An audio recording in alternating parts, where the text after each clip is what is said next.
particularmente vamos a enfocarnos en la sintomatología que presentan, en las manifestaciones clínicas, semiológicas, en la clasificación y por ahí en las particularidades de cada una de estas enfermedades. Sí, acá como...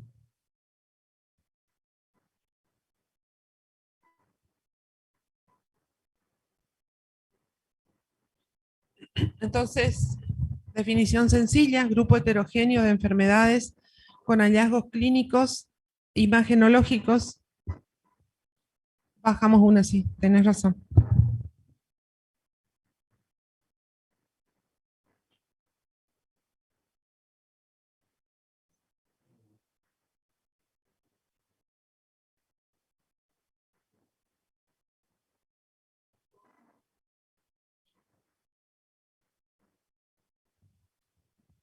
Entonces, como les decía, eh, imágenes, o sea, hallazgos clínicos, imágenes y patológicos similares. Eh,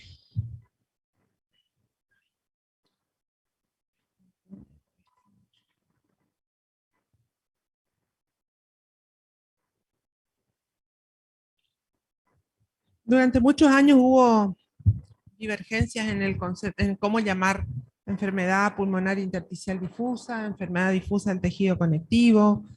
Eh, las dos son relativamente equivalentes porque el intersticio pulmonar es justamente tejido conectivo. Pero bueno, la definición actual, digamos, es enfermedad pulmonar intersticial difusa. Ese es el término que actualmente se asume como tal, teniendo en cuenta que el intersticio pulmonar está formado por todas estas diferentes distancias, digamos. El intersticio centrilobulillar, el intralobulillar, los septos interlobulillares, el intersticio subpleural y el intersticio intralobular. Entonces, estas enfermedades pueden afectar a algunos particularmente o todos estos espacios intersticiales del pulmón. Entonces, fíjense que tiene una incidencia y prevalencia que es un poquito mayor en los hombres. Pareciera que tiene que ver con la exposición laboral. Entonces, las enfermedades ocupacionales pulmonares, que son uno de los grupos que vamos a ver ahora, bueno, los hombres son los que en general más trabajan, ¿no? Y fíjense que tanto para la prevalencia, igual, digamos, tienen más prevalencia los hombres. Entonces, como dijimos, manifestaciones clínicas, radiológicas y anatomopatológicas similares. Disnea progresiva, generalmente es una disnea poco percibida por el paciente hasta que es de una magnitud ya, hasta que el proceso es avanzado. Posteriormente comienza la tos. La tos característicamente es una tos seca, no productiva, y que también va siendo no tenida en cuenta porque parecía ser una cosa que acompaña a la persona, por lo tanto no lo da como un problema mayor. Pueden pasar varios años con estos síntomas sin consultar específicamente por esto. En algunas circunstancias, ya situaciones avanzadas, pueden aparecer otras cosas, como por ejemplo las sibilancias, el dolor torácico, eh, que llevan a que a veces puede haber episodios de pues, puncto hemoptoico, otras manifestaciones que no necesariamente llaman, o sea que ahí sí, por ahí llaman a la atención. Y muchas veces estos pacientes ya debutan con la complicación de la intersticiopatía, que es el cor pulmonar, o sea, la hipertensión pulmonar con cor pulmonar. Y bueno, dentro de las cosas que todos tienen más o menos lo mismo sería la radiografía patológica. Vamos a ver que hay patrones radiográficos y tomográficos muy característicos que definen esta enfermedad y una espirometría con patrón restrictivo que ustedes ya han visto en clases previas y que consiste en que el patrón restrictivo de la espirometría, nos fijamos dos cosas habitualmente, ¿no? Capacidad vital y volumen expiratorio forzado. ¿Cómo están esos en esta enfermedad? Están ambos disminuidos, con una relación que está como normal. Eso lo más, Lo diferencia claramente de lo que es el otro patrón clásico, que es el obstructivo. En la evaluación general del paciente, ustedes van a tener en cuenta, como siempre, la historia clínica y el examen físico. Vamos a ver que dentro del examen físico, o sea, dentro de la historia clínica, perdón, es de muchísima importancia el interrogatorio con respecto a lo laboral y, y al lugar donde vivió. Entonces, aquí tenemos que preguntar, por ejemplo, eh, qué tipos de trabajo realizó desde los primeros momentos que comenzó a trabajar, porque tal vez una exposición laboral de hace 20, 30 años es la que me está generando las manifestaciones de hoy. Hay que ser muy cauteloso e insistente con el interrogatorio de los fármacos. Vamos a ver que hay una lista larga de fármacos que usados a largo plazo y algunos usados en corto plazo nos pueden dar fibrosis pulmonar, o sea, una intersticiopatía aguda relacionada con el uso del fármaco. Y a todos le vamos a ir solicitando esos estudios que están ahí. O sea que esto es una especie de resumen en donde nosotros tenemos que fijarnos que a todos le vamos a hacer una historia clínica exhaustiva con un interrogatorio muy minucioso, que en el examen físico vamos a ver, no solamente vamos a encontrar algunas alteraciones a nivel respiratorio, sino que podemos encontrar otras cuestiones como por ejemplo lesiones en piel, lesiones en los dedos en palillo de tambor, etcétera, que a todos les vamos a pedir una espirometría y la difusión, o sea, la prueba de difusión del monóxido de carbono es también bastante característica. La radiografía de tórax, que no siempre puede dar lesiones, a veces la vemos normal, pero cuando hacemos la tomografía vemos los hallazgos. Y como elemento definitivo para confirmar qué tipo de intersticiopatía tenemos, la biopsia pulmonar es un estudio que puede llegar a necesitarse. Entonces, en la historia clínica, como dijimos, la edad es común que estas enfermedades se presenten en la edad media de la vida para arriba, pero bueno, si se presentan en una persona joven, uno debería pensar, por ejemplo, en una enfermedad granulomatosa como la sarcoidosis, ¿no? El sexo, dijimos, más común en el hombre. El antecedente de tabaquismo está presente y vamos a ver que para las enfermedades intersticiales idiopáticas, el tabaquismo es un factor que está presente en unas cuantas de ellas. Los medicamentos antiarrítmicos, antibióticos, inmunosupresores, una larga lista de remedios que ya vamos a ver. Historia familiar, porque eso me habla de dónde vivieron, a lo que estuvieron expuestos, por ejemplo, que sean granjeros, que vivan en un medio rural, que estén expuestos a zonas donde hay gran polución ambiental o que trabajaron en toda la familia en minas, por ejemplo, ¿no? Entonces, la historia ocupacional, las exposiciones ambientales, son cosas a interrogar. Como les dije, la disnea, dentro de los síntomas, lenta progresión no detectada por el paciente, la tos tampoco llama mucho la atención, eventualmente puede aparecer ligeras, o sea, expectoración hemoptoica, es raro que sea una hemoptisis franca, y ante estas situaciones puede ser que aparezcan sibilancias como una de las manifestaciones. Cuando vamos a investigar, a examinar lo clásico en el pulmón, es que tengamos los rales tipo velcro, los estertores crepitantes, que son muy característicos, son rales son burbujitas muy pequeñas, que son, digamos, patognomónicas de estas enfermedades, y que nosotros en nuestra práctica cotidiana las podemos ver con frecuencia en personas ancianas, como manifestación de un envejecimiento propio del pulmón o de una fibrosis pulmonar idiopática. Entonces, estos rales no desaparecen con la respiración profunda, no desaparecen con la tos, persisten pese a las maniobras que hagamos. Con el tiempo puede aparecer cianosis.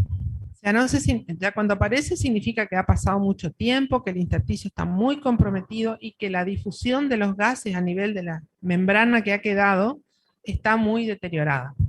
Entonces, si aparece cianosis, seguramente que vamos a encontrar muchos otros hallazgos compatibles. Los dedos en palillo de tambor.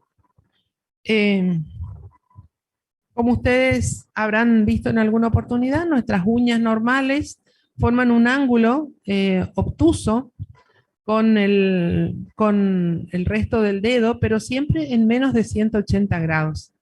Cuando ocurre el claving, esta hiperinsuflación de la falange distal de los dedos con la deformidad en palillo de tambor, vamos a ver que el ángulo se vuelve mayor a 180 grados y es como que queda tumefacto el dedito.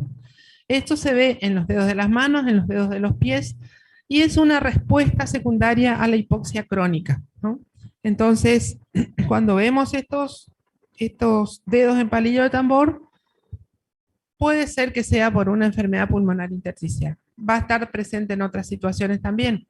Las pueden encontrar en la insuficiencia cardíaca derecha, la pueden encontrar en el EPOC, en el cáncer de pulmón, la pueden encontrar en enfermedades no respiratorias, como por ejemplo la cirrosis hepática,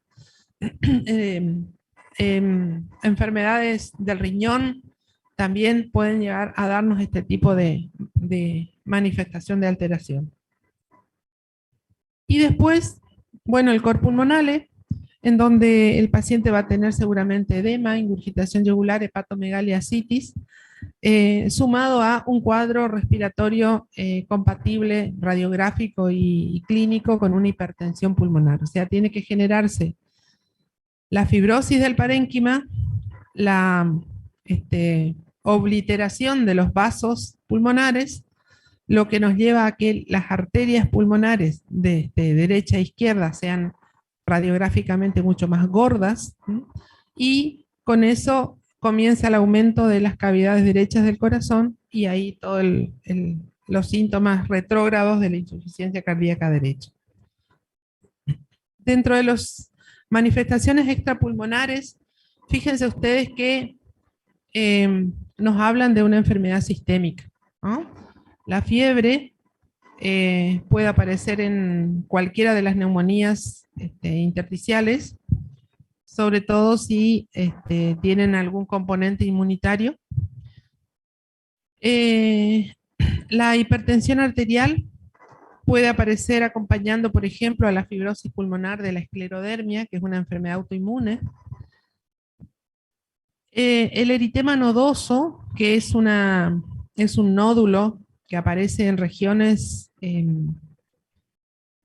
digamos, con superficies óseas, como por ejemplo el borde anterior de la tibia, son manifestaciones de enfermedades como por ejemplo la sarcoidosis, la tuberculosis, enfermedades intestinal inflamatoria, que pueden tener alguna relación con la enfermedad pulmonar intersticial. Los exantemas, o sea, la presencia de lesiones eritematosas en diferentes lugares, vendrían a ser manifestaciones que pueden ser por vasculitis. Entonces lo que tenemos es la coloración roja, que ahí para diferenciar entre un exantema y una vasculitis, simplemente tenemos que hacer la vitropresión. El exantema o el eritema digamos, desaparece cuando hacemos vitropresión, y la vasculitis, que es un derrame vascular por fuera del capilar, no desaparece. Dentro de las vasculitis van a ver ustedes que hay unas cuantas, sobre todo las de medianos y pequeños vasos que pueden afectar el pulmón y van a dar un grupo de manifestaciones particulares, ¿no? Tenemos la granulomatosis de Wegener, la de Shure-Strauss, que cursa con un cuadro asmático o asmatiforme, la de Schönlein-Henoch, la poliangiitis microscópica, pero dan un cuadro muy florido, digamos, no solamente es respiratorio. Alteraciones oculares y de las glándulas salivales también son manifestaciones que ocurren en enfermedades sistémicas. El ejemplo es la sarcoidosis, que nos puede afectar prácticamente cualquier órgano de la economía y podemos tener granulomas sarcoides en las glándulas salivales, podemos tener uveitis anterior aguda como manifestación de sarcoidosis, como manifestación de otras enfermedades con algún compromiso, digamos, pulmonar de tipo intersticial. El fenómeno de Raynaud, que es esa secuencia de palidez, cianosis y después eritema en las manos, dolorosas, que son por alteraciones vasculares, de vasoconstricción y después vasodilatación, es una manifestación también de una alteración vascular. El ejemplo, la enfermedad clásica sería de vuelta la esclerodermia, en donde tenemos el Raynaud como una de las manifestaciones que muchas veces antecede muchos años a la aparición de las otras manifestaciones de la enfermedad. Y como les dije, esto suele ser asintomático por mucho tiempo, la presencia de un Raynaud nos debe llevar a que busquemos estos elementos adicionales que tienen estas enfermedades, como para hacer un diagnóstico precoz. Adenopatías, hepatoesplenomegalia, de vuelta, la sarcoidosis sería el ejemplo de enfermedad sistémica que puede dar todo esto. La pericarditis, miositis, debilidad muscular, artritis, fíjense que es altísimo. La artritis también hay una de las manifestaciones de la sarcoidosis que cursa con artritis. Entonces, debemos considerar la artritis también está presente en las enfermedades autoinmunes. Entonces, son diferentes manifestaciones que nos deben hacer pensar que si junto con esto hay disnea y tos, estemos ante una enfermedad intersticial pulmonar.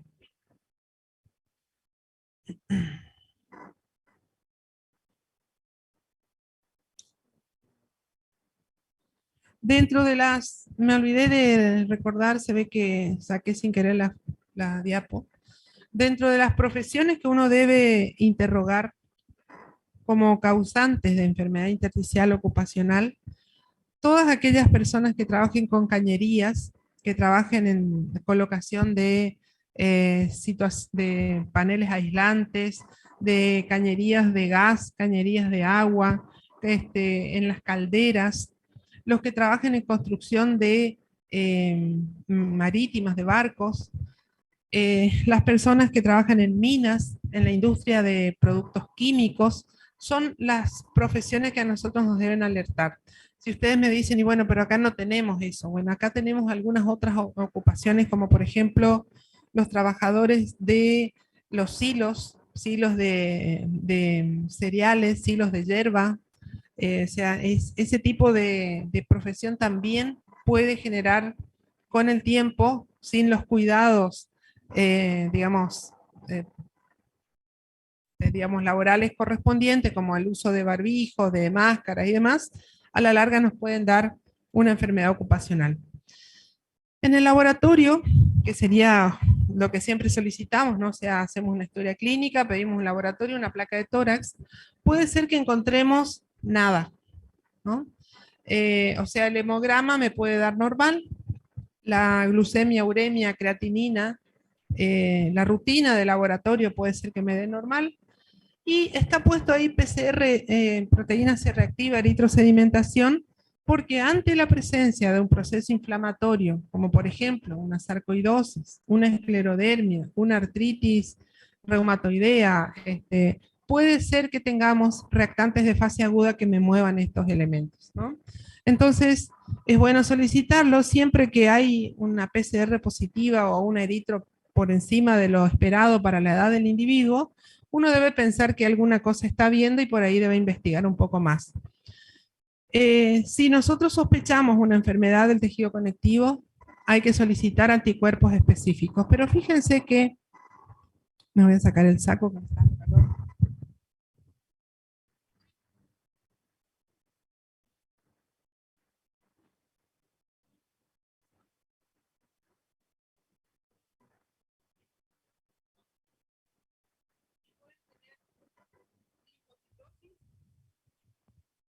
O pueden tener eosinofilia. Y fíjense que hay un montón de enfermedades que pueden manifestarse con eso. Entonces, nos sirve para decir, bueno, sigo buscando, pero no me confirmo, ¿no?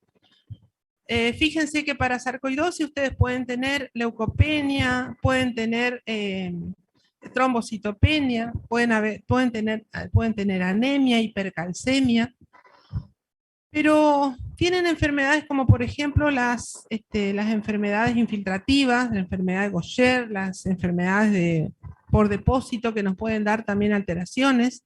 Entonces, todas estas cosas que ustedes ven acá un laboratorio, un hemograma completo, por ejemplo, me puede informar que tenemos alguna alteración que me sugiere que debo seguir buscando por otro lado. Las anemias de tipo hemolítica me deben hacer pensar en una enfermedad del tejido una enfermedad autoinmune, por ejemplo, un lupus eritematoso sistémico, pero también en una persona anciana, por ejemplo, que aparezca una anemia hemolítica con una alteración en el hemograma, como una linfocitosis, me debe hacer pensar que tiene un linfoma de tipo, un linfoma crónico. Después tienen, por ejemplo, la hipercalcemia, en donde el granuloma sarcoide es una entidad anatomopatológica en donde las células son productoras de vitamina D, entonces tenemos una hipervitaminosis D con aumento de la calcemia. Entonces nos puede sugerir, está puesto también la linfangitis carcinomatosa, porque en general ahí lo que nosotros tenemos es una enfermedad metastásica a nivel pulmonar que seguramente ya pudo haber dado metástasis óseas o pudo haber generado productos que generan, o sea, productos similares a paratormona que generan aumento de calcio. Entonces, por eso tenemos estas situaciones.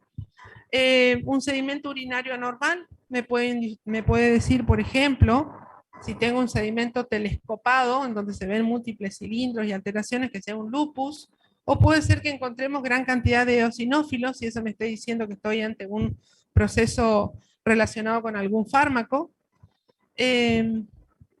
Las alteraciones de las proteínas plasmáticas, entonces podemos tener hipergamaglobulinemia, lo único que me dice es que hay un aumento de la producción de anticuerpos, no me dice cuáles. Entonces podemos tener la hipergama y en algunos casos podemos tener la hipogamaglobulinemia. Después todos los anticuerpos, fíjense, acá tienen el antimembrana basaglomerular para el síndrome de Guth-Pasteur, los anticuerpos ANCA, extraíbles del citoplasma de los neutrófilos para el Wegener, los anticuerpos que precipitantes de suero, después los FAN, toda la cadena del reumatograma, podemos solicitar cuando pensamos que puede ser una enfermedad autoinmune. Estas cosas uno las debe tener presentes, pero no son para solicitarlas todas. Si ustedes piensan, tienen que seleccionar de esto lo más importante, pero fíjense qué es lo que le hemos pedido para tener todo esto. Le hemos pedido un hemograma, le hemos pedido un hepatograma para ver el tema de la bilirrubina y ver si tenemos un patrón de hemólisis.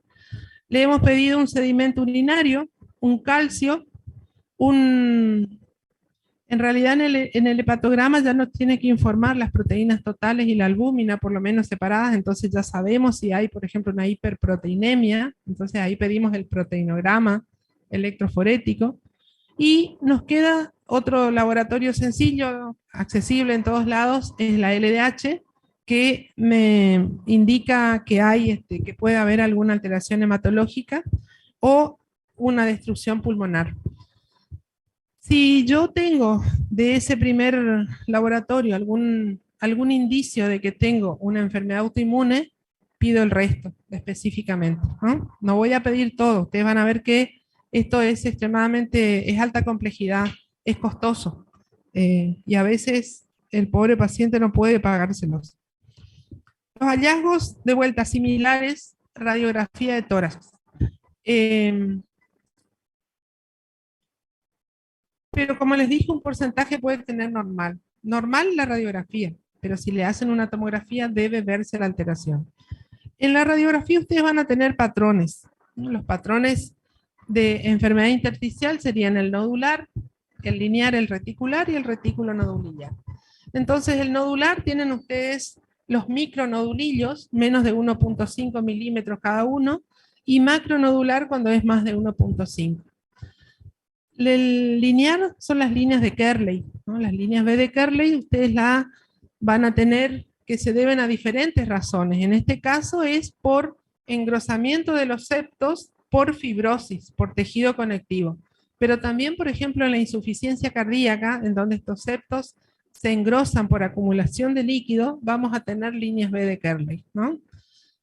Entonces, las líneas B de Kerley, que por ahí uno cuando estudia insuficiencia cardíaca en algunos lugares encuentra como patognomónicas de la insuficiencia cardíaca, no son así, no son patognomónicas, y podemos verlas por diferentes cuestiones, o porque el septo está engrosado por tejido conectivo, o porque el septo está engrosado por aumento del contenido líquido en el mismo. Digamos.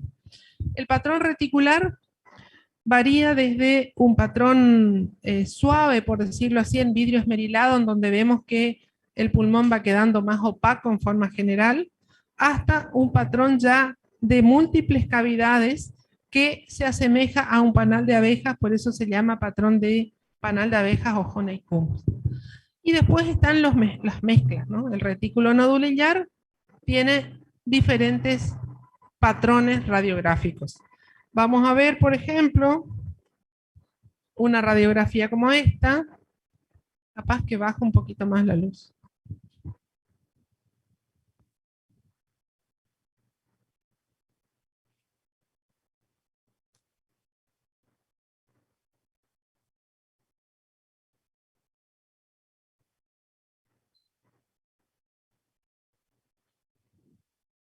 Entonces, esta radiografía tiene un patrón reticular, ¿no? Múltiples imágenes, digamos, que son, podemos ponerle que son micronodulillares, con algunas zonas en donde hay un patrón reticular, o sea, donde vemos el aumento de toda la trama que que se ve. Fíjense que acá ya vemos la arteria pulmonar gordita. Acuérdense que la pulmonar derecha se ve como una coma, y la izquierda es más como un muñoncito que sale del área cardíaca.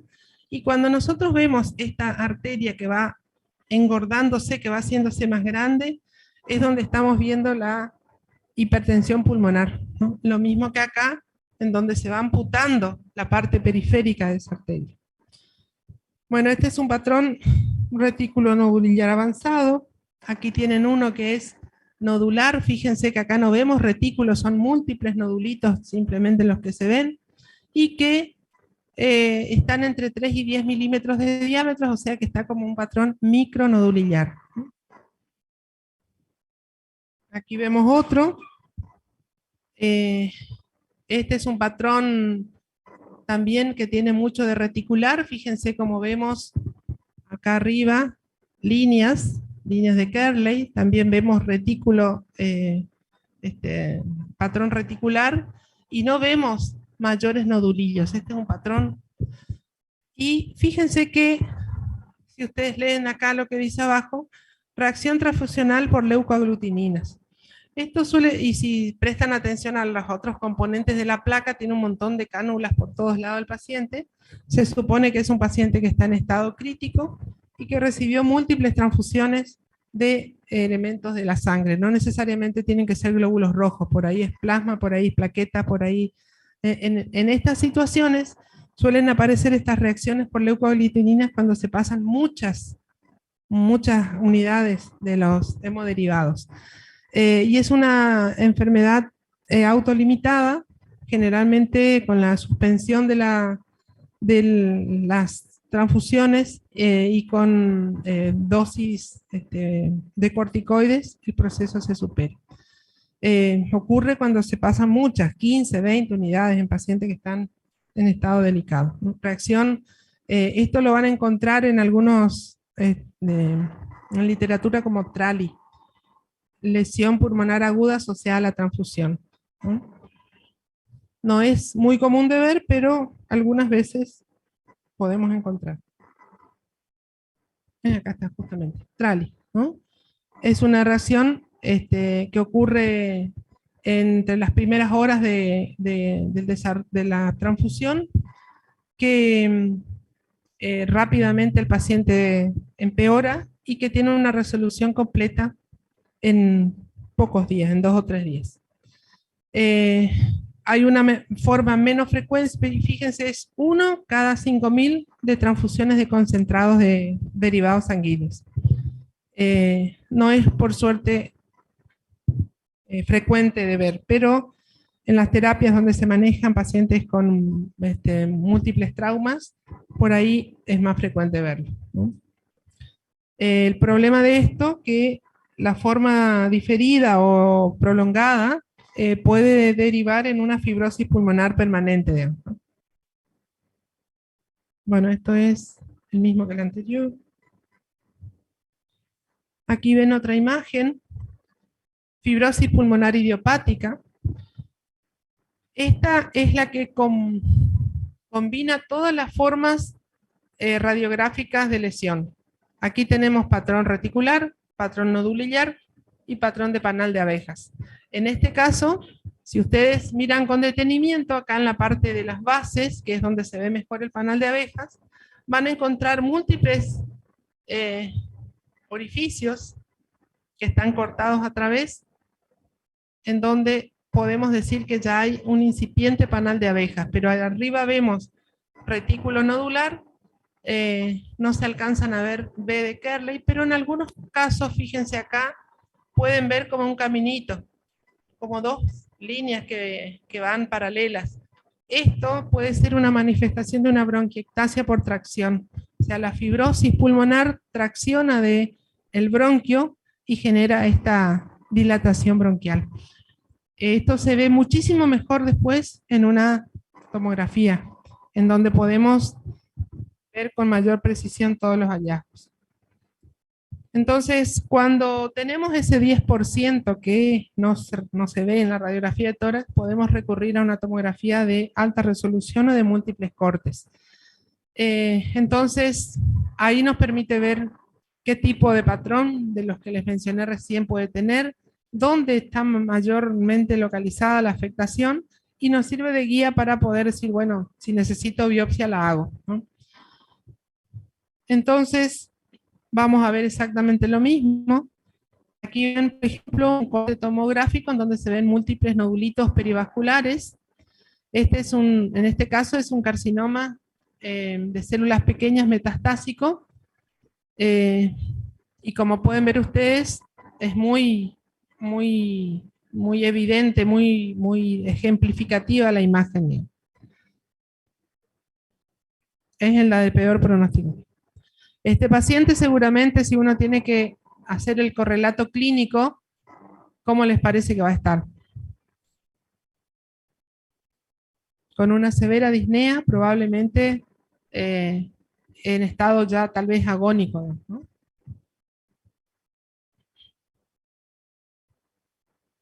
Bueno, esta es una tomografía de un paciente adicto a la cocaína.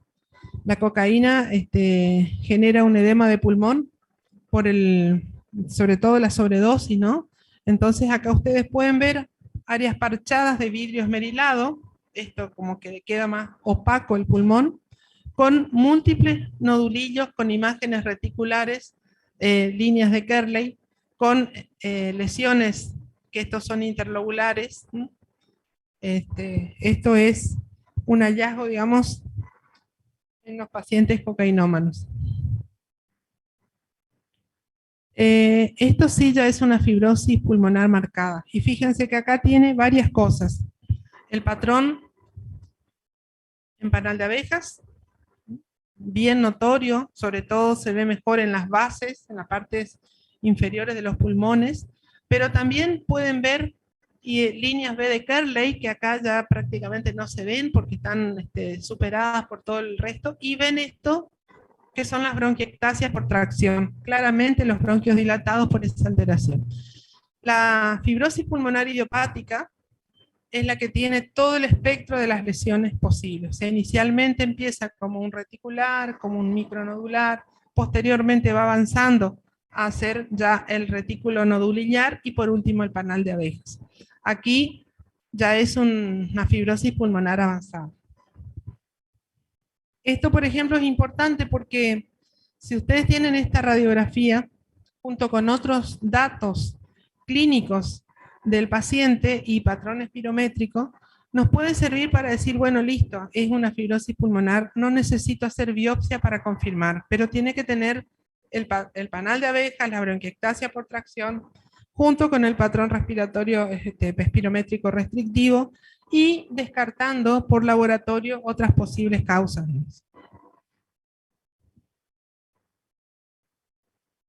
¿Qué otras cosas puedo pedir? Bueno, una espirometría, la difusión del monóxido de carbono, los gases en sangre, en donde vamos a tener hipoxemia, la fibrobroncoscopía con lavado bronquialveolar, que nos va a dar mucha información porque dependiendo de la patología, vamos a tener diferentes alteraciones. Por ejemplo, una fibrobroncoscopía en la sospecha de sarcoidosis, nosotros vamos a ver una relación, o sea, va a haber un aumento de linfocitos y que si hacemos el recuento de CD4, CD8, hay una relación característica en esos linfocitos en el caso de sarcoidosis. Lo mismo, si tienen una linfangitis carcinomatosa, probablemente rescaten alguna célula tumoral. Si tienen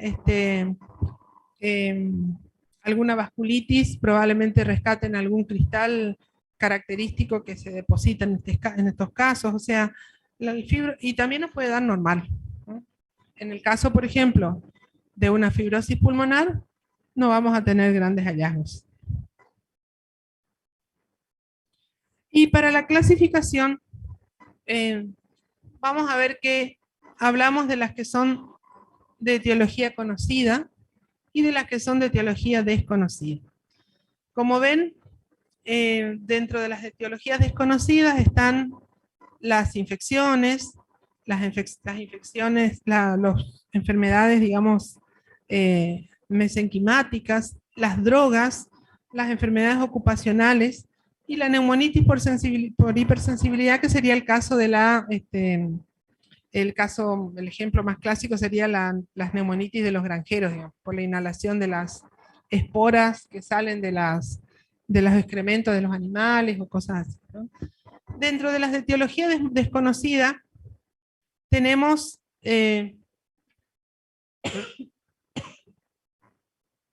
un grupo al que en estos últimos 10, 15 años se le dio mucha importancia, porque con las técnicas de tomografía y y biopsia con anatomía patológica, se pudo discriminar que este grupo de neumonías intersticiales idiopáticas está formada por varias entidades, de las cuales la más común es la fibrosis pulmonar idiopática o neumonía intersticial usual, que son los nombres, digamos, que se utilizan, y después tenemos las que no son fibrosis pulmonar idiopática, en donde tenemos varios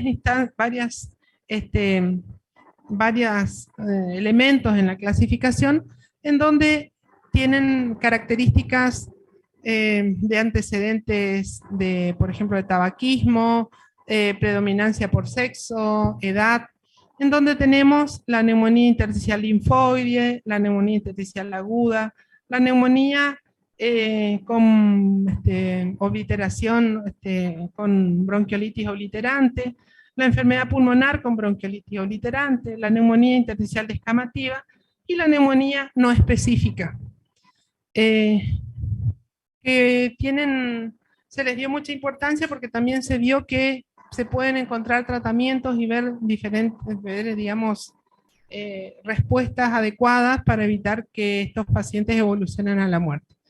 Por ejemplo, lo que no se ha podido mejorar es esto, la fibrosis pulmonar idiopática, tiene una muy mala respuesta a cualquier tratamiento, y en general en el lapso de 2 a 5 años el paciente fallece en insuficiencia respiratoria o en cor pulmonar.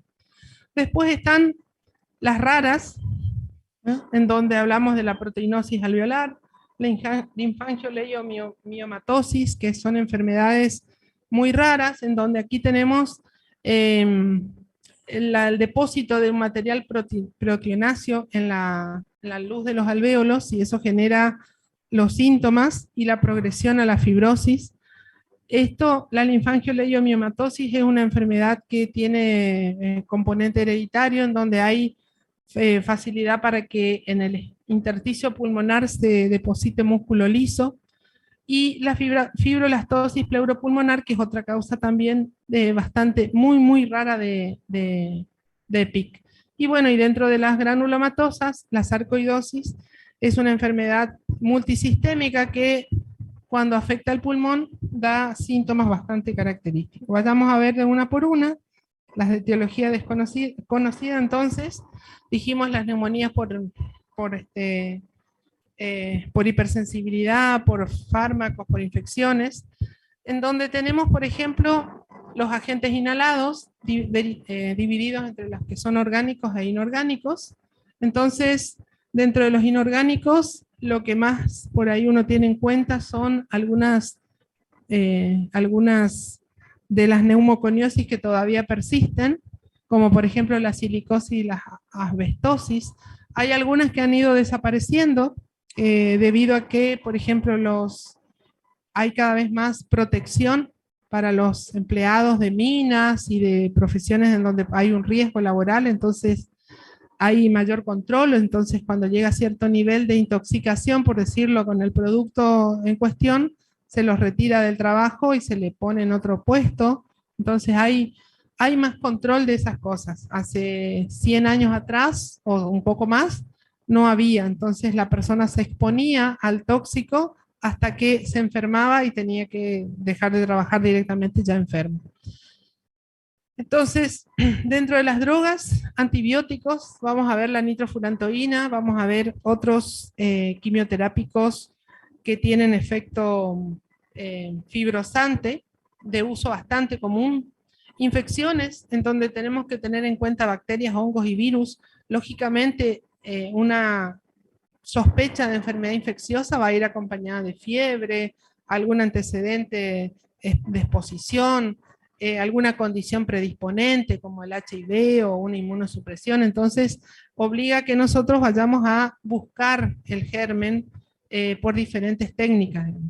La radiación, por suerte, la radiación terapéutica, que es la que por ahí nos interesa a nosotros, actualmente se hace con campos de radiación muy reducidos o muy determinados, entonces ya no hay una exposición digamos, grande de la superficie pulmonar o del pulmón a esta misma, sino se irradia la zona donde está el tumor o lo que queremos disminuir la proliferación, y entonces ya no tenemos tanto, pero puede ocurrir, además, hay situaciones en donde por ahí hay una exposición ambiental a la radiación, en donde también, además de afectar las células de la piel, de la sangre, puede afectar el pulmón.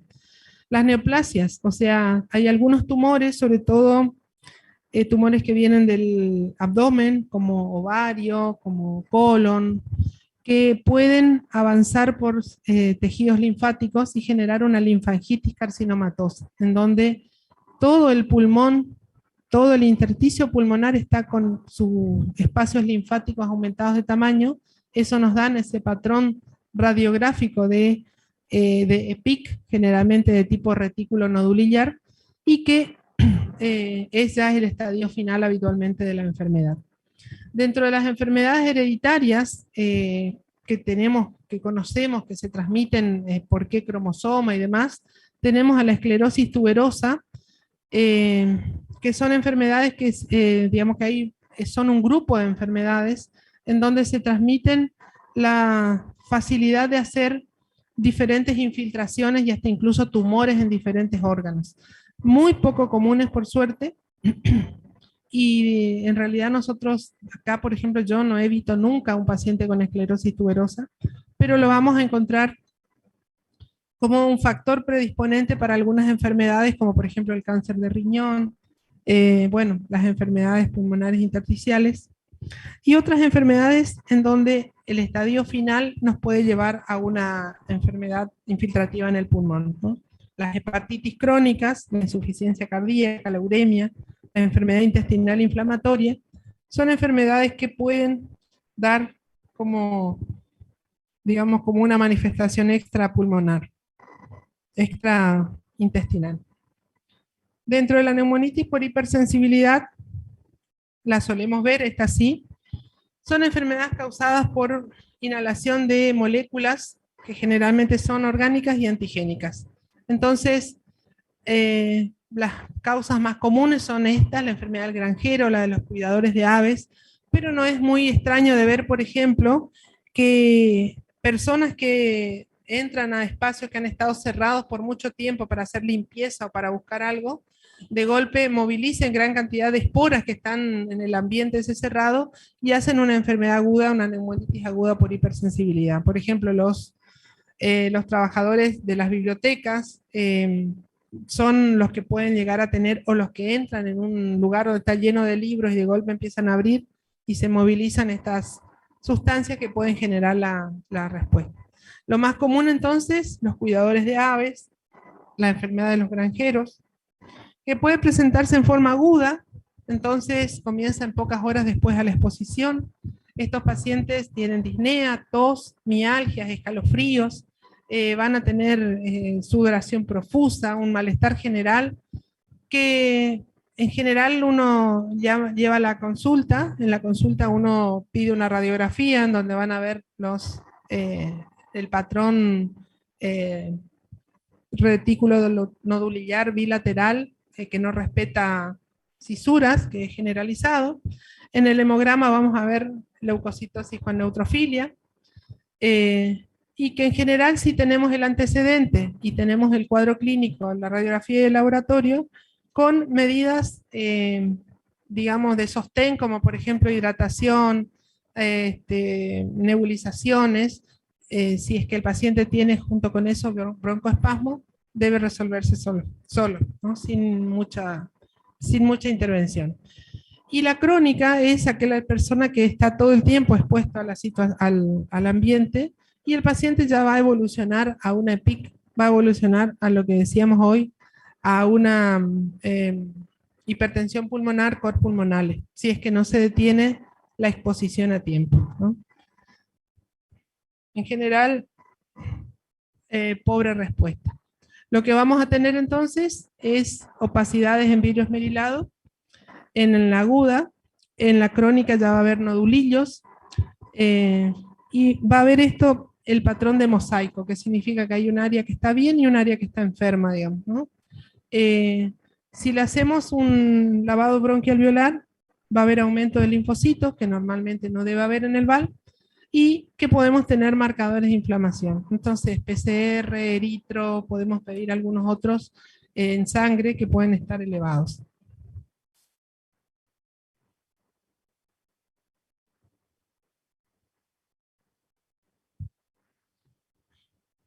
Esto,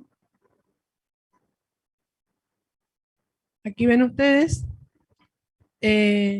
allá arriba pueden ver el patrón en mosaico. Fíjense cómo hay zonas en donde el parénquima está más oscurito, lo que me indica que está más normal, y el patrón en vidrio esmerilado, que es ese otro más grisáceo que se ve, digamos.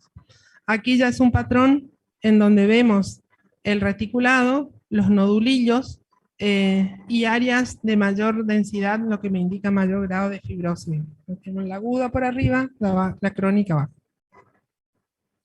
Dentro de las ocupacionales, nos interesa entonces la asbestosis y la silicosis, que son las dos que todavía podemos llegar a encontrar. Son enfermedades que clásicamente evolucionan con una disnea crónica hasta que evolucionan al cor pulmonar. Dentro de las enfermedades relacionadas con la asbestosis, decíamos hoy todo lo que tenga que ver con cañerías, calderas, soldaduras, productos químicos, son los que en general uno debe tener en cuenta. Como les dije, la mayoría actual de estas enfermedades, estos pacientes tienen, los individuos que trabajan en estas ocupaciones, tienen controles laborales que detectan niveles determinados del tóxico, entonces se los retira del trabajo, lo que antes no ocurría. Así que bueno, son los que pueden estar asociados estas profesiones a esta cosa. Fíjense, asintomáticos por mucho tiempo, disnea, que ya hablamos de un patrón de una lesión avanzada a nivel pulmonar, y el cor pulmonar como manifestación final. Si uno diría, ¿y cómo soluciono esto? ¿Qué dirían ustedes?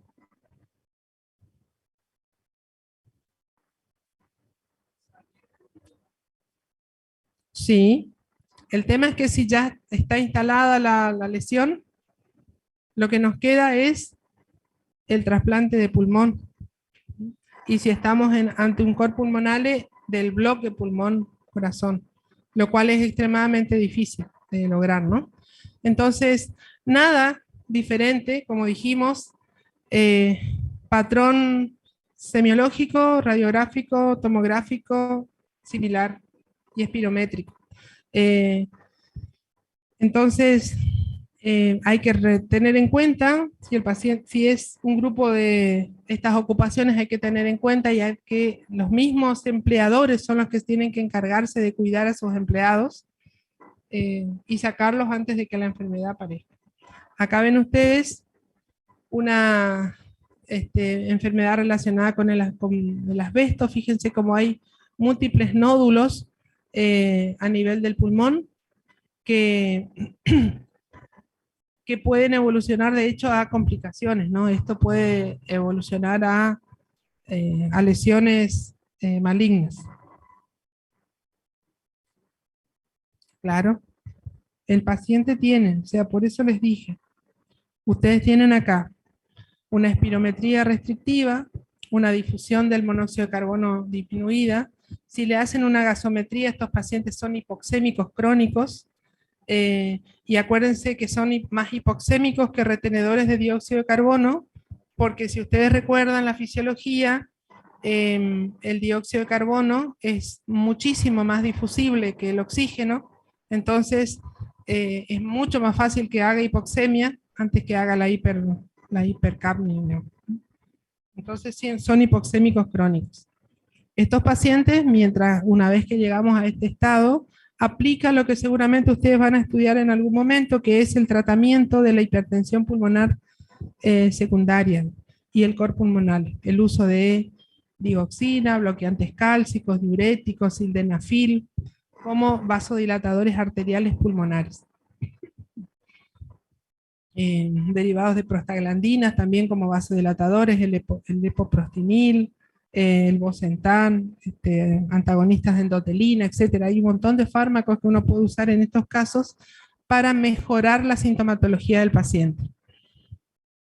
Y el oxígeno suplementario, obviamente, ¿no? Entonces, el problema de la asbestosis es que puede derivar en un cáncer de pulmón. Fíjense que si ustedes ven esa placa que vimos recién, nadie dudaría en buscarle un cáncer de pulmón, en hacerle un lavado bronquialveolar, en hacerle una tomografía para ver qué tipo de lesiones tenemos, a ver si no hay compromiso mediastinal, ganglios y demás. Y lo otro que está aún más relacionado que el cáncer de pulmón es el mesotelioma, es el tumor de la pleura, digamos, que se comporta de una manera muy agresiva y que puede acontecer en estos pacientes. La otra enfermedad que todavía podemos ver es la silicosis. La silicosis tiene una particularidad que, fíjense que lo mismo, no hay muchas diferencias. Tenemos que buscar la parte ocupacional, seguramente trabajando en túneles, en diferentes minas. La enfermedad aparece años después de la exposición, o sea, ya no puede ser que ya no trabaje más en la mina, y la disnea y la tos son los síntomas comunes, ¿no? Es igual que los demás. Lo que hay que tener en cuenta es que por ahí la silicosis suele afectar más la parte superior de los pulmones y que es una enfermedad que la debemos tener en cuenta porque predispone a que que el paciente con más facilidad adquiera una tuberculosis. De hecho, la presencia del diagnóstico de silicosis es un indicador de realizar la búsqueda de la infección tuberculosa, y si el paciente está con la infección, o sea, le da la PPD positiva, tiene que hacer tratamiento de lo que se llama tuberculosis latente o infección tuberculosa, para evitar que con el tiempo, 2, 5, 10 años después, haga una tuberculosis pulmonar que requiere un tratamiento completo, digamos, de la misma. Entonces, la radiología nos muestra diferentes formas. Entonces tenemos los nódulos pequeños, los nódulos múltiples, la silicoproteinosis, en donde hay infiltrados bilaterales, y los infiltrados como les dije, predominan hacia los lóbulos superiores. Aquí ven una silicosis simple con nodulillos pequeñitos que sobre todo están en los vértices, pero después tenemos formas más graves, que no están, mi placa ahí, en donde se ven nódulos más conglomerados, digamos, ¿no?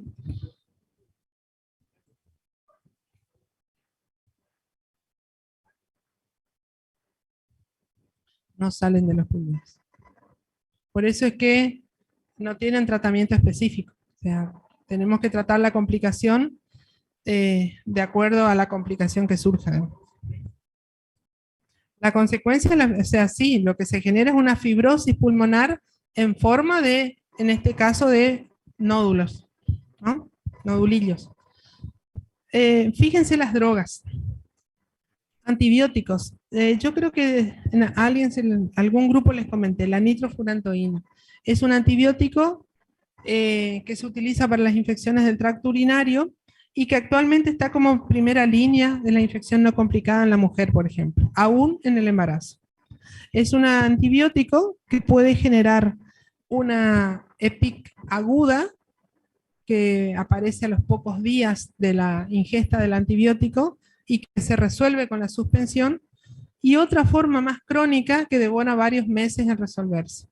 Un antibiótico que decimos lo usamos cotidianamente sin ningún tipo de problemas, pero bueno, algunas veces puede ocurrir. Después tenemos otros antibióticos, la sulfasalacina la usamos para la enfermedad intestinal inflamatoria, es un antibiótico de efecto antiinflamatorio.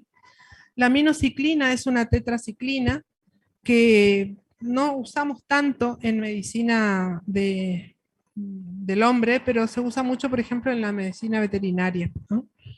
El etambutol es un antibiótico antituberculoso. Después hay algunos fármacos antiinflamatorios, como por ejemplo el oro. El oro, de hecho, las sales de oro dejaron de usarse por efectos adversos, así que prácticamente están fuera del mercado. La penicilamina es un fármaco paradójicamente con un efecto antifibrótico, pero que puede generar fibrosis, como ven ahí, y los agentes antiinflamatorios no esteroides.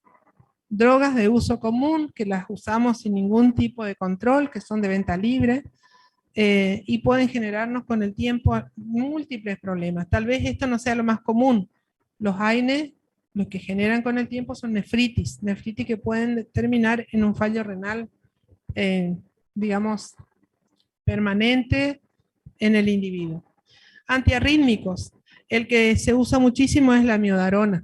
La miodarona es una molécula que está compuesta en gran parte por yodo. Por lo tanto, al tener yodo en su composición, se acumula mucho en la tiroides.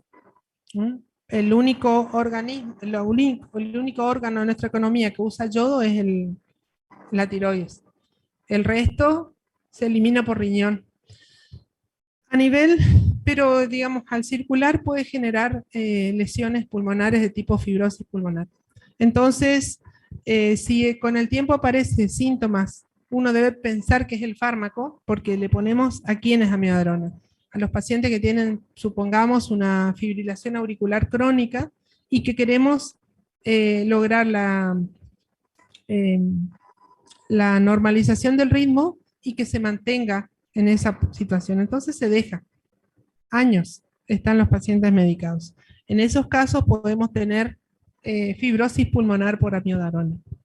La tocainida se utiliza poco, por eso recalco la amiodarona.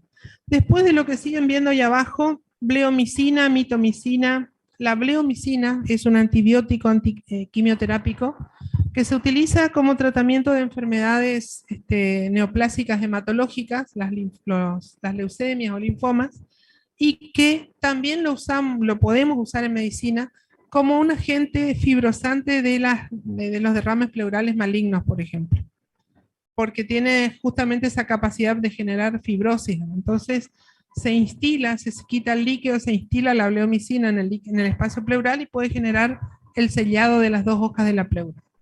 Actualmente es más efectivo el talco, por eso es que ya en general no se usa, pero lo podemos usar. Fármacos que se usan comúnmente o relativamente frecuentemente. La ciclofosfamida como tratamiento de mantenimiento de enfermedades como la artritis reumatoidea, el lupus eritematoso, que se utilizan de hecho como inmunosupresores en los pacientes que han recibido un trasplante. El otro fármaco que se utiliza mucho es la azatioprima y el metotrexato. Esos fármacos hay que tenerlos en cuenta para indicarlos y para tener en cuenta como posibles eh, fármacos que pudieron haber generado fibrosis y retirarlos a tiempo, ¿no? Después más abajo tienen otros que en general el etopósido lo van a ver ahora cuando vean este cáncer de pulmón, que lo dan la semana que viene. Los alfa interferones, tratamiento de los melanomas, de otro tipo de tumores, de las hepatitis virales. El oxígeno en altas dosis puede generar fibrosis. Después tienen ahí ustedes drogas que generan, que inducen lupus eritematoso sistémico y las drogas ilícitas como causantes de enfermedad pulmonar intersticial.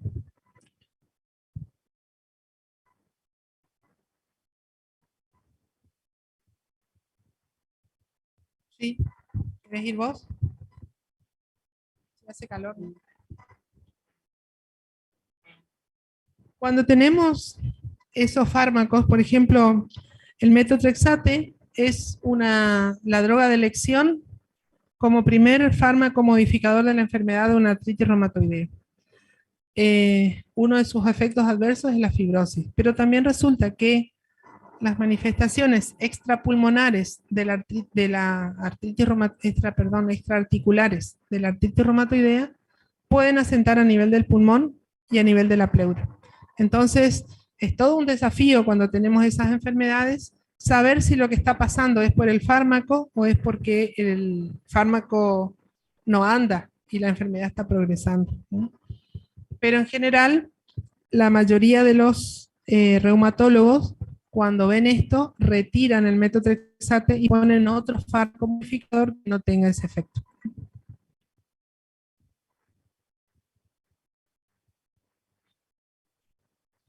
Eh, en realidad, una vez que está instalada la fibrosis, no hay vuelta atrás. Eh, en estas enfermedades, por ahí lo que uno puede llegar a ver es en el corto tiempo una mejoría del patrón espirométrico. Y si no se consigue, significa que ya estamos ante una situación definitiva. No es fácil tampoco llegar a él, ¿sí? Estos pacientes muchas veces fallecen en lista de espera para el trasplante. Ujú.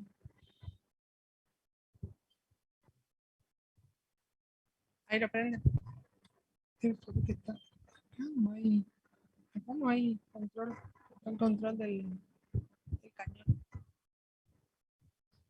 Bueno, con eso, digamos, las causas infecciosas, ustedes las van a ver cuando veamos neumonías, infecciones respiratorias. Por lo tanto, eso es lo que tenemos dentro de las etiologías conocidas, digamos. Después tenemos las, como les mencioné, estas raras, que son muy poco comunes, y tenemos la granulomatosis. La sarcoidosis es una enfermedad multisistémica, puede afectar cualquier órgano de la economía. ¿Sí?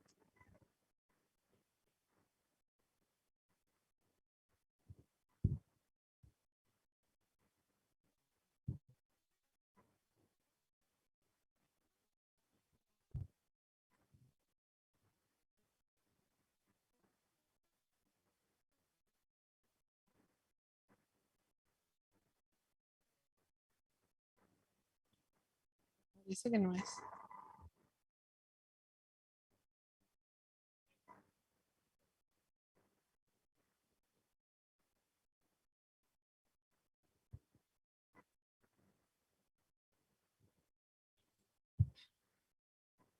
Entonces, sarcoidosis nos puede dar múltiples manifestaciones clínicas. Lo más clásico sería el pulmón y los ganglios. Eso es lo más clásico, lo que en la mayor parte de los casos se presenta. Pero vean ustedes que puede afectar piel, corazón, hígado, riñones. Ahí dice sistema nervioso central, entonces puede afectar el hipotálamo, la glándula hipófisis, otras glándulas de secreción endocrina. Puede afectar el intestino, los músculos, los huesos. Y lo que vamos a tener en la anatomía patológica son los granulomas no caseificantes, o sea, son muy parecidos, o sea, células gigantes tipo Langerhans, pero no caseificantes, lo que hace la diferencia con el granuloma tuberculoso. Y es importante tenerlo en cuenta porque muchas veces las manifestaciones son bastante parecidas, ¿no?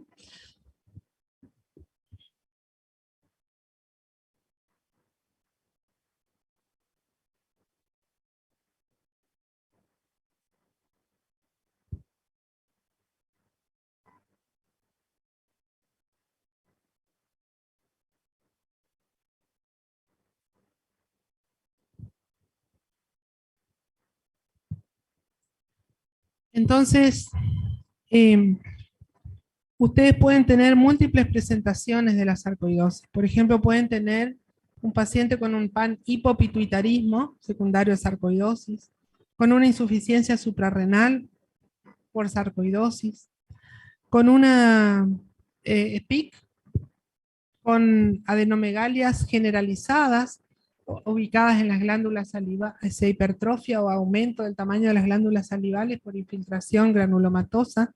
Pueden tener una hepatitis por sarcoidosis, una pancreatitis por sarcoidosis, pero lo más común es que tengamos afectación de pulmón, ganglios y piel, por suerte, ¿no? Entonces, lo que se ve, que se sabe que hay, es una activación inmunológica, en donde tenemos una hipergamma-globulinemia policlonal y una activación de linfocitos y macrófagos, que es lo que vamos a ver en el granuloma sarcoide. Entonces, dentro de los diferentes síntomas que puede haber en una sarcoidosis, ustedes van a tener el paciente que no tiene absolutamente nada, hasta los que tienen el síndrome de impregnación, de ahí de vuelta la diferencia o el planteo que uno puede hacerse similar, sin presentación muy parecido a una tuberculosis. Entonces la pérdida de peso, la fiebre, la astenia. Pero después tenemos lesiones en piel.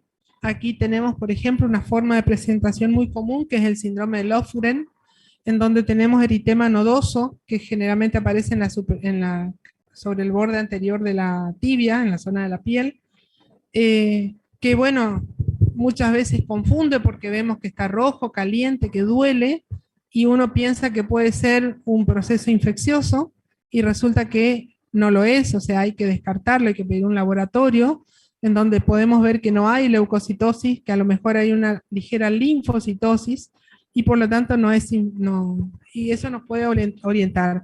Si a eso se le suma que por ahí está con dolores articulares, el síndrome de Löfgren justamente es una forma de sarcoidosis que da eritema nodoso, artritis, y puede o no dar afectación pulmonar. Las lesiones oculares, entonces tenemos granulomas que se asientan en las diferentes capas del ojo, vamos a tener uveitis fundamentalmente. Neurológicas, como les dije, puede haber focalización neurológica, pero puede haber daño, puede haber diabetes insípida, por ejemplo, si asienta en la hipófisis y en el hipotálamo, panhipopituitarismo, y puede haber una insuficiencia cardíaca de tipo restrictiva por la infiltración granulomatosa. A nivel pulmonar, que es lo que por ahí nos interesa, bueno, acá tienen, esto no estaba previsto en mi clase, está modificada. Fíjense que el 20% de los casos la pulmonar es asintomática, vemos, y en realidad no vemos tampoco, no vemos afectación en el pulmón, sino más bien ganglios mediastinales. Después tenemos una forma, digamos que se presenta hasta en el 30% de los casos, que es el que da todos los síntomas de respiratorios, que puede asociarse, como les dije, al Löfgren, eritema nodoso, artritis y los síntomas respiratorios.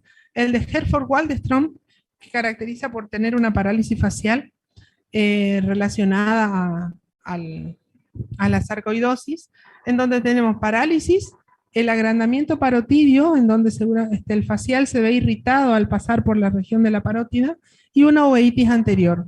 Puede tener o no afectación pulmonar. Y la forma insidiosa, que da síntomas pulmonares, que suele demorar bastante tiempo en hacer el diagnóstico,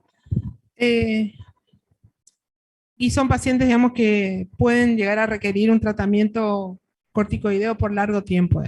Entonces, estas formas pasan muchas veces desapercibidas. Nosotros pensamos que el Lofgren, por ejemplo, muchas veces nos confundimos con otra cosa y pasa no diagnosticado o tratado como otra cosa. Porque de hecho, ¿qué se hace con un Lofgren? Nada. Se le da ibuprofeno para que calme el dolor y se espera. Habitualmente con eso anda. No necesita corticoides, no necesita otro tratamiento.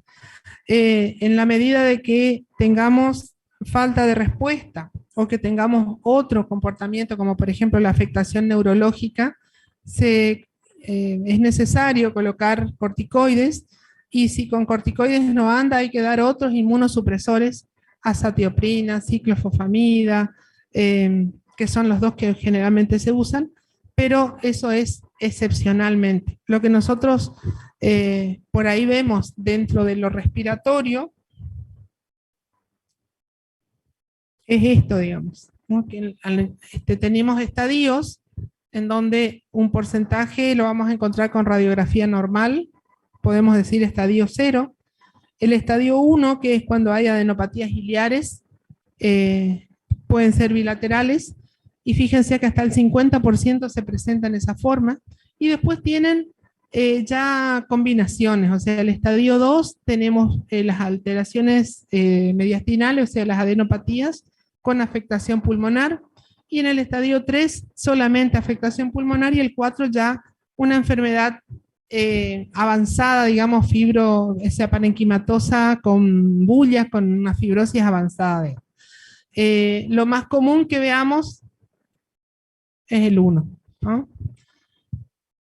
También, aquí ven ustedes una imagen en donde ven las adenopatías mediastinales, ahí paratraqueales, pero ven también afectaciones, líneas de Kerley, nodulillos, pequeñas bullitas o cavidades, digamos, que tienen que ver con este patrón reticular, digamos, a nivel pulmonar. O sea, este sería un estadio.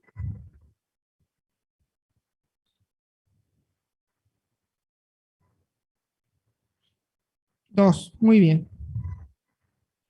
Entonces, el diagnóstico de sarcoidosis se va a hacer por las manifestaciones, por la biopsia, que es concluyente, y por la exclusión de otras causas de enfermedades granulomatosas. La primera a tener en cuenta es la tuberculosis. Hecho el diagnóstico, uno debe plantearse, ¿medico o no medico? Muchas veces el tratamiento no es necesario. Entonces, si me baso en los hallazgos radiográficos, vamos a ver que en los estadios iniciales no medicamos. ¿Qué me puede servir para hacer el descarte, digamos? Radiografía de tórax y tomografía. Hemograma, dijimos que podía tener linfopenia y anemia y trombocitopenia. Con respecto al calcio, acuérdense que decíamos que podemos pedir calcio y vitamina D. Habitualmente la vitamina D está elevada y hay hipercalcemia. La hipercalcemia puede dar síntomas, o sea, una hipercalcemia sintomática da un cortejo de síntomas como poliuria, hilio, manifestaciones neurológicas, arritmias cardíacas, etcétera, pero bueno, ya estaríamos ahí ante una situación que seguramente va a requerir otro tipo de tratamiento. Entonces, calcio, función renal, urea creatinina, enzimas hepáticas para ver si es que hay infiltración a nivel hepático, una orina en donde podemos ver un sedimento patológico si es que hay infiltración renal. Es importante la excreción de calcio en 24 horas para ver si realmente el problema es porque hay mayor producción de calcio o porque hay una menor excreción. Entonces, si tenemos aumento de calcio Y aumento de excreción significa que hay una hiperproducción, que hay un aumento genuino, digamos, de calcio que puede ser que tenga que ver con ese exceso de vitamina D. El electrocardiograma porque me va a mostrar las anomalías relacionadas con la hipercalcemia. La PPD porque me sirve para diferenciar la infección tuberculosa. Las pruebas de función pulmonar que dijimos son restrictivas. El examen oftalmológico para ver si es que no hay granulomas en la coroides. Y en la fibrobroncoscopía con VAL, en donde vamos a tener un predominio se va a ver linfocitosis con predominio de CD8 con respecto a CD4.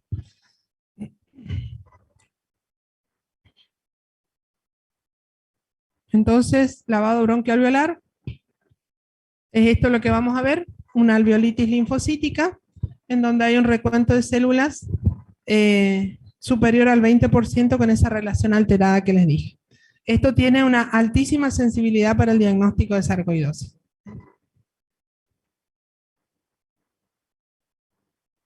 Y con respecto al tratamiento, lo que les decía, ¿no?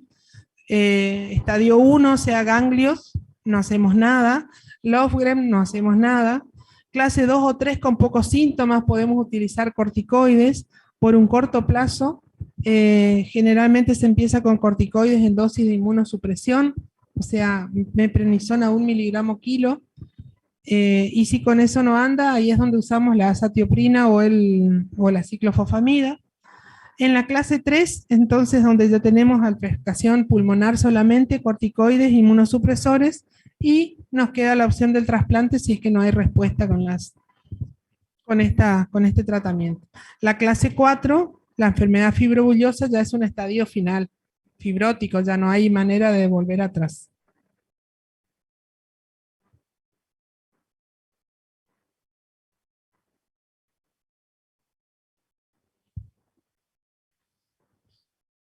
Entonces, el tratamiento va a depender de estas situaciones, ¿no? Le vamos a dar el corticoide a estas situaciones. Compromiso del sistema nervioso central, compromiso miocárdico, compromiso ocular, lesiones obstructivas de la vía aérea, sarcoidosis hepática, la presencia de hipercalcemia y hipercalciuria, la trombocitopenia severa y los estadios 2 y 3 de pulmonar. A eso les damos corticoides de inicio. Las raras, como les dije, la infiltración de este material proteináceo en los espacios alveolares que pueden llegar a darnos esta situación, no tiene un tratamiento efectivo. Generalmente aparecen personas de edad avanzada. Y bueno, y por suerte no son. Y la linfangioleiomyomatosis tiene una tendencia hereditaria y es rarísima de ver. Es una enfermedad por descarte. Cuando queremos llegar a una causa de enfermedad.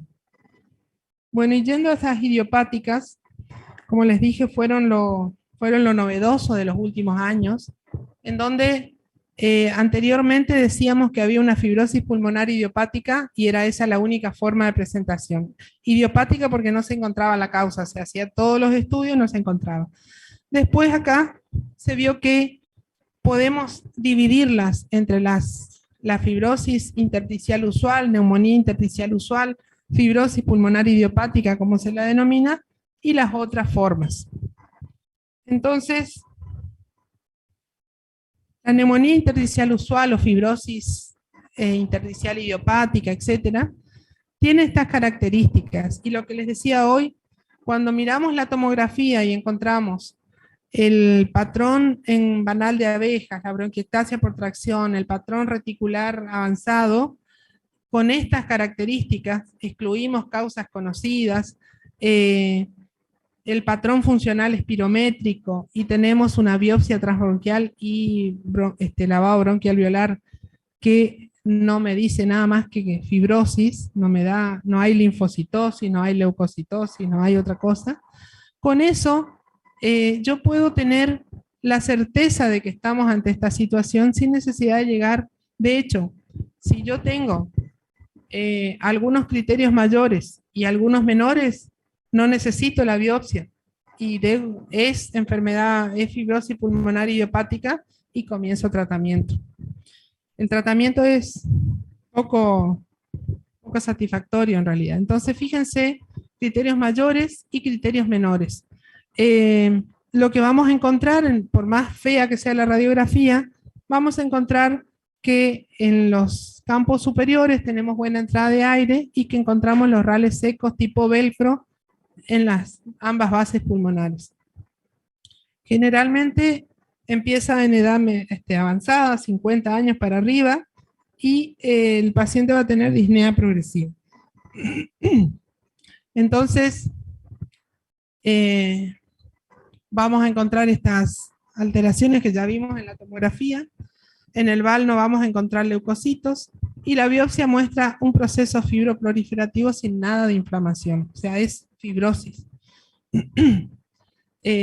Como ustedes vieron en la tomografía, las lesiones son el panal de abejas, que es lo más típico, es bien pegado a la pleura. Entonces, eso explica por qué el patrón de fibrosis se ve más en las biopsias que se hacen en la región subpleural.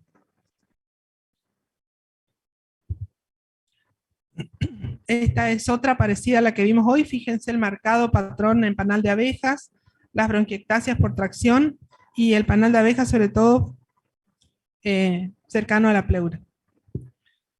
Uno ve esto y dice, bueno, esto es una fibrosis intersticial. No hay mucha vuelta que darle, ¿no? Si encima sientan una persona de más de 50 años que no tiene una enfermedad de base conocida y que pedimos en un laboratorio y está normal, ni siquiera eleva la eritrosedimentación ni la PCR, debemos asumir que es esto. Muy mal pronóstico. Estos pacientes tienen una sobrevida entre 2 y 5 años máximo en líneas generales. El tratamiento, se han hecho un montón de cosas, se han probado corticoides, se ha probado los fármacos antifibróticos como la penicilamina, se han probado el interferón gamma, son medicamentos, son tratamientos, digamos, que no dejan de tener efectos adversos y no han tenido muy buenas respuestas. Fíjense que habla mucho de la calidad de vida. Estos pacientes debemos tratar de promover su independencia, su mejor estado posible, y eso requiere asistencia domiciliaria, que tengan su concentrador de oxígeno, que limiten, o sea, que se les mejore la movilidad de sus actividades de la vida cotidiana. Con mucha frecuencia estos pacientes tienen intercurrencias y estas intercurrencias, que las más de las veces son infecciosas, neumonías adquiridas de la comunidad, son muy graves porque si llegan a generar, digamos, insuficiencia respiratoria o requerimiento de asistencia respiratoria mecánica, una vez que se lo colocan asistencia respiratoria, es muy difícil destetarlo del respirador porque, digamos, el pulmón está en tan mal estado y el esfuerzo respiratorio que realizan habitual es tan marcado que cuando le ponemos en la tranquilidad de que el respirador mueve por ellos, es muy difícil después sacarle el respirador. O sea, en lo posible uno trata de evitar la asistencia respiratoria mecánica. Y trasplante de pulmón como una alternativa. Son personas que por la edad muchas veces ya no son considerados óptimos para trasplantes. Personas de 60, 70 años, o sea que no siempre tenemos las... Y más allá de que decimos ahí citotóxico, antifibrótico, corticoides, medio que nada anda. ¿Ah? Y después están las otras, ¿no? Entonces tenemos la neumonía intersticial descamativa, que aparece en personas más jóvenes, fumadoras, que cuando hacemos el VAL encontramos que hay acumulación de macrófagos, o sea que hay un patrón diferente, y que si hacemos el diagnóstico también tiene un patrón anatomopatológico y tomográfico característico, y estos pacientes con corticoides y abandono del hábito tabáquico andan bien, neumonía intersticial descamativa. Después tienen una que suele verse cada tanto, la neumonía intersticial aguda, que es una insuficiencia respiratoria de instauración rápida que aparece en personas jóvenes, generalmente 20, 30 años, que evolucionan a infiltrados alveolares difusos bilaterales, o sea que, como ven ahí en la anatomía patológica o en vamos a encontrar un daño alveolar difuso, descamación de células de los alvéolos, y que puede confundir porque ese es un hombre, una persona joven que ingresa con dificultad respiratoria, que avanza con múltiples imágenes radiográficas, previamente sano, y en el cual uno debe tener como diagnóstico diferencial esta neumonía intersticial aguda. Nosotros en el tiempo que estuvimos acá hemos tenido 2 pacientes que se han comportado así y que no han tenido absolutamente ningún germen en el cultivo del esputo, no han tenido ningún signo de este proceso infeccioso bacteriano, ni tampoco viral, y que la evolución es muy mala, con un alto grado de mortalidad en las primeras 3 a 4 semanas. Algunas veces responden a corticoides, algunas veces, pero en general no tienen buena respuesta. Por suerte no son comunes. Después tenemos la enfermedad intersticial respiratoria con bronquiolitis. Fíjense de vuelta a fumadores, jóvenes. Aquí tenemos una bronquiolitis, por lo tanto el paciente, además de del acúmulo de tejido conectivo, va a tener como manifestación sibilancias. Entonces puede orientarnos, digamos, ¿no? Remite con el cese del tabaco y responde a los corticoides. La bronquiolitis respiratoria es el hallazgo en la anatomía patológica. El BOP o COP, como también la pueden encontrar, neumonía en organización con bronquiolitis obliterante. Esta es una forma de neumonía idiopática intersticial que suele aparecer, por ejemplo, como una complicación de la artritis reumatoidea que les hablaba hoy, o aparece simplemente en edad media de la vida, generalmente 50 a 60 años, de evolución subaguda, o sea, tenemos 2 meses, 3 de evolución del cuadro, que nuevamente el diagnóstico se hace con el patrón tomográfico, con la clínica y con la biopsia de pulmón, en donde al encontrar la neumonía en organización, que es todo el proceso inflamatorio perivascular, ayuda a hacer este diagnóstico y responde a los corticoides en altas dosis. La otra forma es la neumonía intersticial linfoide, que esa se presenta asociada a enfermedades inmunosupresoras como el HIV, como los linfomas, y que vamos a encontrar la infiltración por los linfocitos en el tejido intersticial del pulmón. Estos pacientes responderán al tratamiento de su enfermedad de base, ¿no? Si responden, ¿no? Y si no, van a evolucionar a una insuficiencia respiratoria relacionada a la infiltración por linfocitos debido a la enfermedad de base. Y la que falta, ahí que no está, es la primera de la clasificación, que es la inespecífica. Esta, que es inespecífica, digamos, que o sea, no llega a tener criterios claros que la diferencien de las otras. Entonces el tratamiento también se puede intentar hacerlo con corticoides, suspender tabaco y ver qué pasa. Como ustedes se imaginarán, llegar a hacer el diagnóstico diferencial de estas neumonías intersticiales es patrón del especialista en enfermedades pulmonares, ¿no? Porque necesitamos el VAL, necesitamos una biopsia,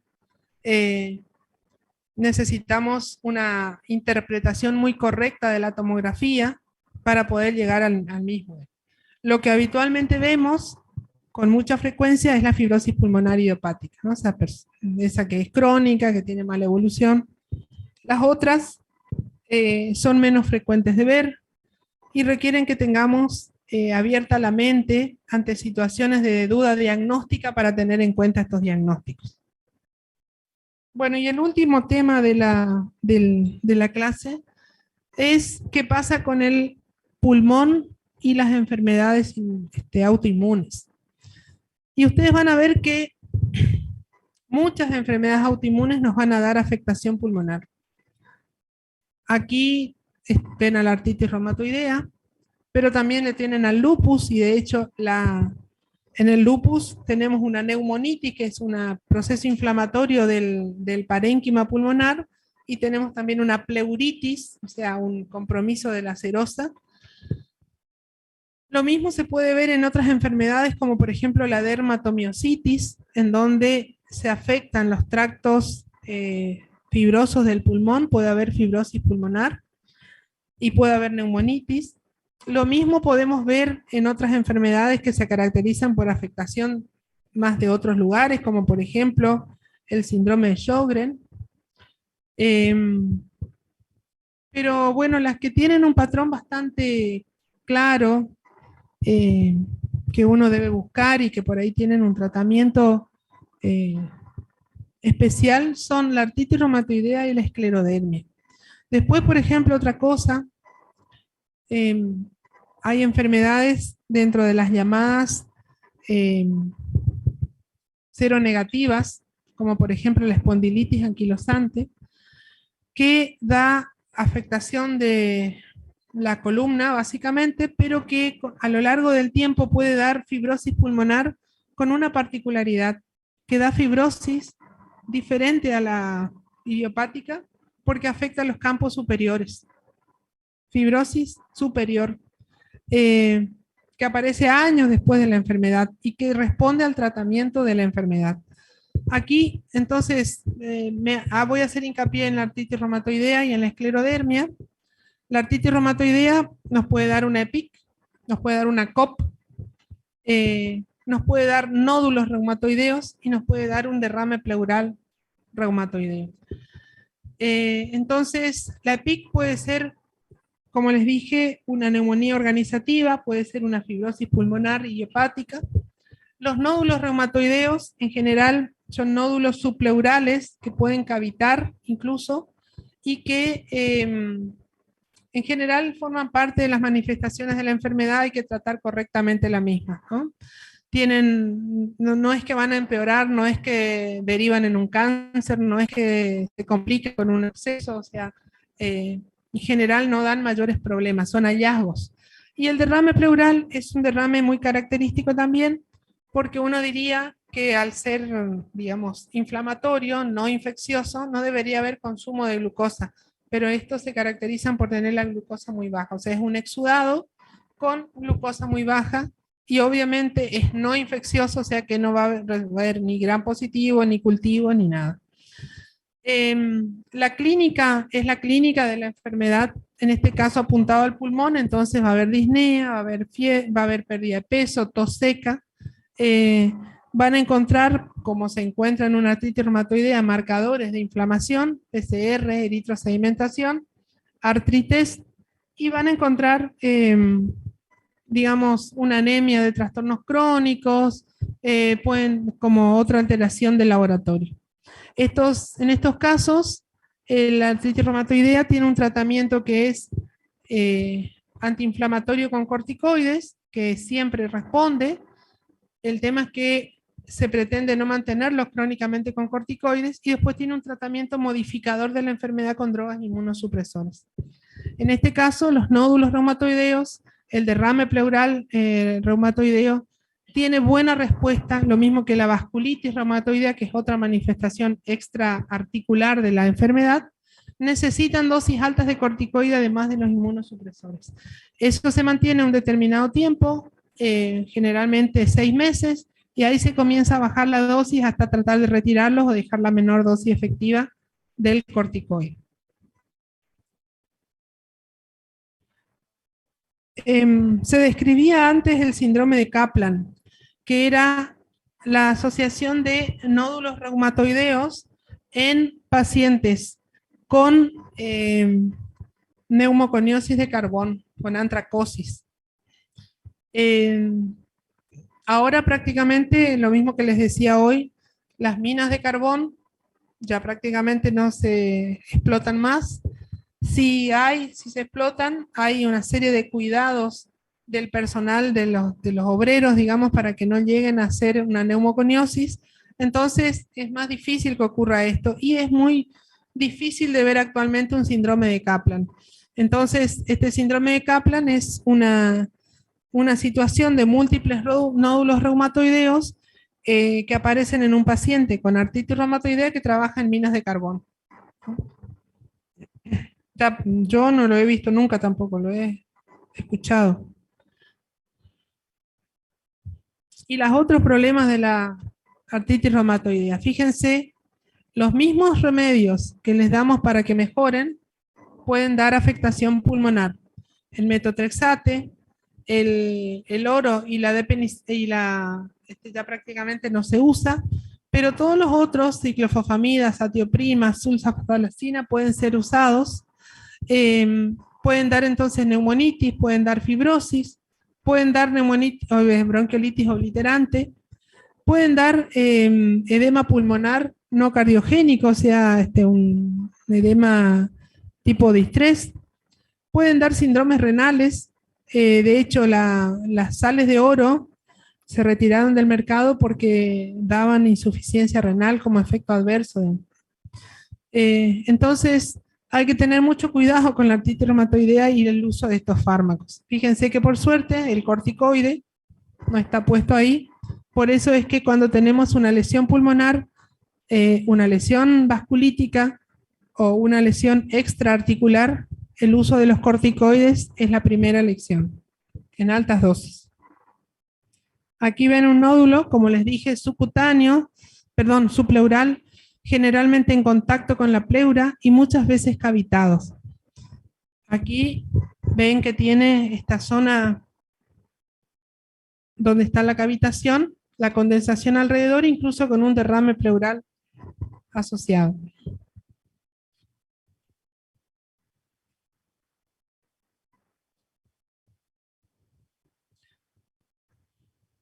Y acá, ¿qué dicen que tendrá?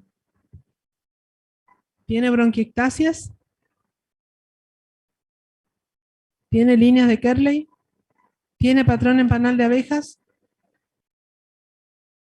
¿Tiene patrón en panal de abejas? ¿Tiene líneas B de Kerley? Y por ahí, si prestan atención, acá tiene bronquiectasias, acá tiene otro caminito, acá tiene otro. Es una fibrosis pulmonar asociada a artritis reumatoidea. En la esclerodermia, una enfermedad muy interesante, multisistémica, puede afectar la piel, el aparato digestivo, el corazón, los grandes vasos, el riñón, el pulmón, la pleura. Tenemos dos grandes patologías a tener en cuenta. Y fíjense que hasta el 70% de los pacientes en la esclerosis sistémica progresiva van a tener afectación pulmonar. Esta afectación puede ser de dos maneras. Puede ser una enfermedad pulmonar, o sea, una fibrosis pulmonar, o puede ser la afectación de la vasculatura, da una hipertensión pulmonar que evoluciona a cor pulmonales y generalmente hasta hace unos años se decía que el evento precipitante de la muerte o que generaba mayor mortalidad en los pacientes con esclerodermia era la afectación renal. Ahora se vio, o sea, ahora desde que tenemos enalapril y que tenemos medicación efectiva para tratar la crisis renal esclerodérmica, ya pasó a ser eso un problema no tan severo, y los pacientes con esclerodermia fallecen por la afectación pulmonar, ¿no? En donde puede ser una fibrosis pulmonar o puede ser la hipertensión pulmonar sin fibrosis, que es lo que ustedes ven acá. Fíjense que acá tenemos el parénquima pulmonar hiperclaro, significa que la vasculatura está vasocontraída, no se ve en toda la periferia. Fíjense todo esto acá, todo este borde, todo aquel otro. Y sin embargo, fíjense cómo la comita está mucho más grande que lo normal. Esto me indica a mí que sumado a esta gran cardiomegalia, a predominio del ventrículo derecho que viene para este lado. Aquí tienen ustedes aurícula, que es una pequeña parte, y ventrículo, que es esta otra, y ventrículo izquierdo que viene acá.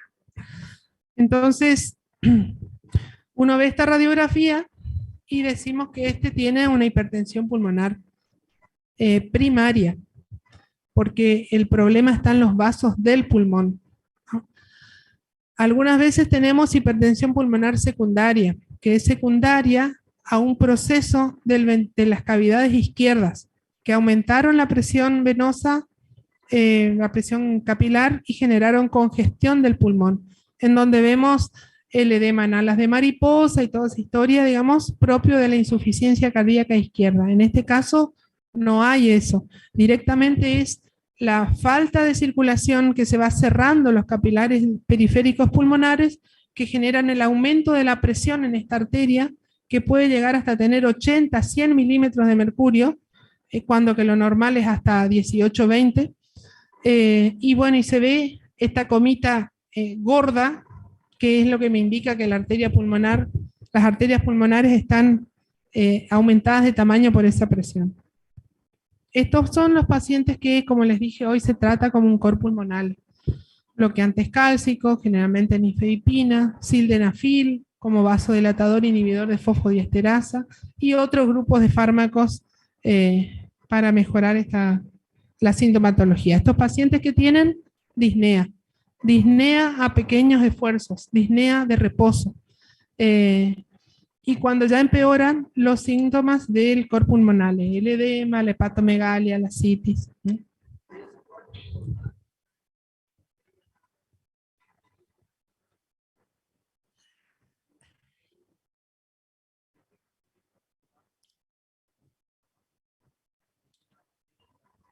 Sí, pero puede ser. Pero en el tromboembolismo, sobre todo si es un tromboembolismo masivo, ustedes van a encontrar que es un signo que es la amputación de esta coma. Es como que queda track. Vemos, esto se llama la joroba de Westermarck en el caso del tromboembolismo de pulmón, pero también tenemos otro signo que es cuando se amputa la bajadita de la coma, que eso es un signo patognomónico radiográfico de tromboembolismo de pulmón. En este caso, la vemos hasta abajo a la coma, ¿no? Y hay que buscar el evento, o sea, un paciente que hace un tromboembolismo masivo, seguramente en algún lugar tiene una trombosis que es la que está alargando los émbolos, generalmente miembros inferiores. Bueno, ¿preguntas? Terminamos exactamente en horario. La semana que viene creo que empiezan con cáncer de pulmón. Y neumonías, ¿no?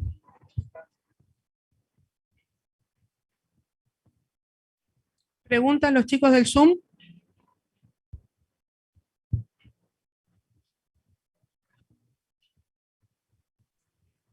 No, doctora.